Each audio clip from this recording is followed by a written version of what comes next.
আজ আমি দাঁড়িয়ে আছি সাদিকপুর অঞ্চলে রতন মোড় থেকে ফতুল্লাপুর হাই স্কুল যাবার অত্যন্ত গুরুত্বপূর্ণ এই রাস্তায়। দৃশ্যটা ভালো করে দেখুন। এটা কি কোনো রাস্তা নাকি কোনো কাদার পুকুর?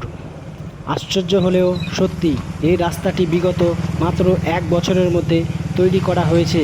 যে রাস্তা তৈরি হতে না হতেই কয়েক মাসের মধ্যে এমন সংস্কার চেহারায় রূপ নেই, সেই রাস্তার কাজ কতটা নিম্নমানের ছিল তা সাধারণ মানুষের নিজের চোখে দেখতেই পাচ্ছেন। আজ আমরা সরাসরি প্রশ্ন করতে চাই আমাদের এলাকার স্থানীয় মাননীয় বিধায়ক, এমএলএ, পঞ্চায়েত সমিতি এবং এই রাস্তা তৈরির দায়িত্বে থাকা ঠিকাদার সংস্থাকে, আপনারা যখন ভোটের সময় বড় বড় প্রতিশ্রুতি দিয়ে যান, তখন কাজের বেলায় এই নিম্নমানের রাস্তা কেন উপহার পায় সাধারণ মানুষ? জনগণের ট্যাক্সের কোটি কোটি টাকা খরচ করে যে রাস্তা তৈরি হলো, 1 বছর কাটতে না কাটতেই তা কিভাবে ধ্বংস হয়ে গেল?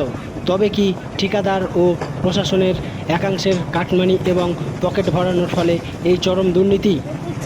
প্রতিদিন ফতুল্লাপুর হাই স্কুল শত শত ছাত্রছাত্রী এই বিপজ্জনক রাস্তা দিয়ে স্কুলে যায়। কোনো বাচ্চা যদি আজ এই গর্তে পড়ে বড় দুর্ঘটনার শিকার হয়, সেই দায় কি আমাদের স্থানীয় বিধায়ক বা প্রশাসন নেবেন? আমরা আর কোনো ফাঁকা প্রতিশ্রুতি চাই না।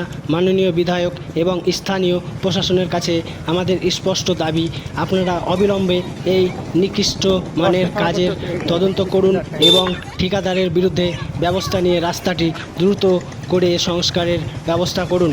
সাধারণ মানুষের কাছে আমার বিনীত আবেদন, ভিডিওটি এত পরিমাণ শেয়ার ও ট্যাগ করুন যাতে আমাদের এলাকার জনপ্রতিনিধিদের চোখে খোলে এবং তাদের কানে প্রতিবাদের আওয়াজ পৌঁছে যায়। ধন্যবাদ।